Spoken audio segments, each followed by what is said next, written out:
The sea breeds giants. So did I. When I was young, I became aware of a peculiar talent of mine. When in the sea, I can dive as deep as I want without ever having to come up for air. The pressure seems to not affect me, either. The ocean turned into my playground. I was born and bred in a small coastal town. Growing up, I came to know by heart the sound of the waves crashing against the rugged shore and the smell of salt carried across the land by every breeze, hanging in the air with every breath. My parents were never reluctant to let me go swimming by myself. Whether that was out of faith and trust in nature or simple negligence, I'll never know, but I was grateful for it nonetheless. I wouldn't have had it any other way. When I went down to the beach, I would always go alone. I'd always return to the same desolate little spot that was all my own. Nobody ever found me there. Nobody ever wandered by. I started, quite literally, testing the waters. I'd stay under for longer each time, exploring new depths at every opportunity. The further I swam, the more I saw of the world below. The masses of water didn't crush me as they would have a similarly unprotected body. The volume of air in my lungs never seemed to decrease with my decision, and I never felt so much as a hint of pain when surfacing. I could open my eyes and my vision would be just as good as on land. Furthermore, I could swim faster than what should have been possible. Occasionally, I'd get so lost in the motion that I'd swim for a couple of minutes only to then come up, turn and find that I couldn't see the shore anymore. I did encounter a bunch of creatures that had intentions of eating me, but I was able to escape every last one of them, always getting away without so much as a scratch. Sometimes, I found it exhilarating. I know just how dumb I was, willfully putting myself in danger, but at the time, I felt invincible. There I was, a tiny human exploring the dark, vast expanses others were so intimidated by, all on my own. It was a deeply spiritual experience. I was by myself, sometimes so deep underwater that I could hardly see the light from above at all anymore. It was these pitch black spaces that truly intrigued me. While I could see much better in the darkness than most people, it was still kind of off limit. These areas somehow struck me as distinctly more threatening, more dangerous, and unnerving than just the wide, open sea. They were yawning, abysmal maws, practically brimming with mystery. Then one day, I just did it. I swam further and dove deeper than ever before. I plunged into the darkness, into the murky cold. I had never minded the freezing temperatures, and I didn't know. I was solely focused on what was below, without a clue about what I expected to find. I figured there had to be something amazing. Or perhaps there was nothing there for me to see. Maybe I was simply doing it to prove to myself that I could go the distance. Perhaps I didn't think I would discover much. Which made it all the more surprising when I spotted a greenish-blue glow in the distance. It immediately drew my attention and I started moving towards it, slower than before but just as deliberately. While a primal sense of dread began to creep further up in my chest with every stroke that carried me closer to the unearthly light, my curiosity far outweighed my apprehension. The colder and deeper it got, the brighter it became. Where in the world was it coming from? I kept steadfastly heading towards it until I could finally make out the source. When I realized it, I stopped, freezing mid-movement. Floating in the dark masses of water, seemingly endless widths and depths both above and below me, I was hovering motionlessly in the void of space. And staring at me from within the blackness beneath was an enormous glowing eye.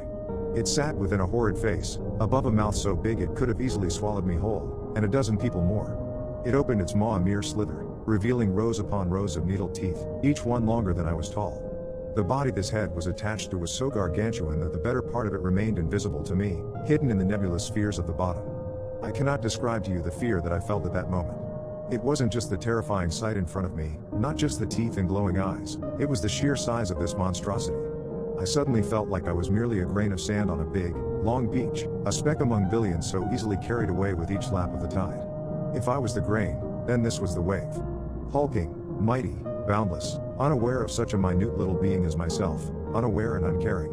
If this creature were to swallow me, I would forever be forgotten, and it would live on none the wiser of my panic in the face of its vastness. I stayed perfectly still, floating in place despite the icy currents pushing and pulling at my body.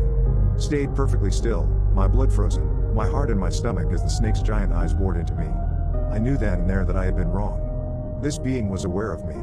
And when I heard the voice in my head, the tiniest of whispers, I realized that it was even more than that. You are very small for a thing with a purpose. I don't know how I responded.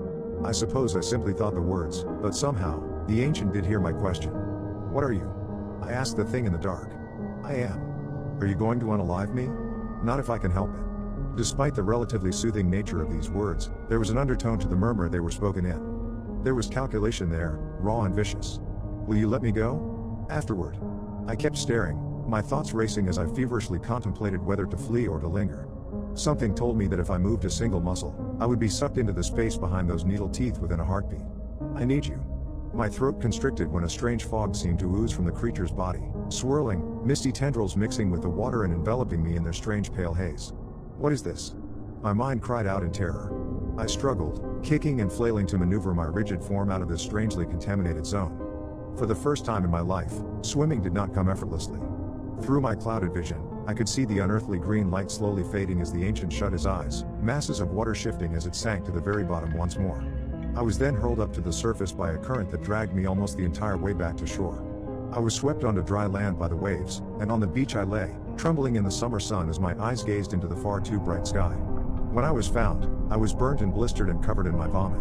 A group of surfers happened upon me by chance and took me to a nearby hospital. It took 3 of them to carry me.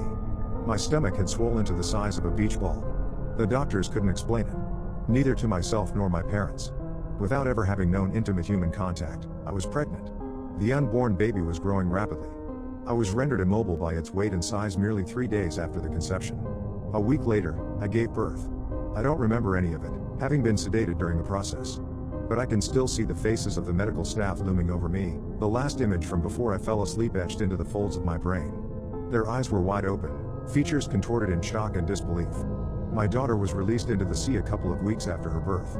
I hadn't yet regained my ability to walk, so my father carried me down to the shore to watch as my baby slithered into the shallows and disappeared in the waves.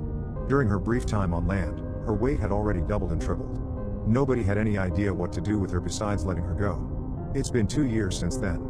I haven't set foot into the water since I met the ancient, and I avoid the beach however I can. But yesterday was different. Yesterday, something enormous washed ashore.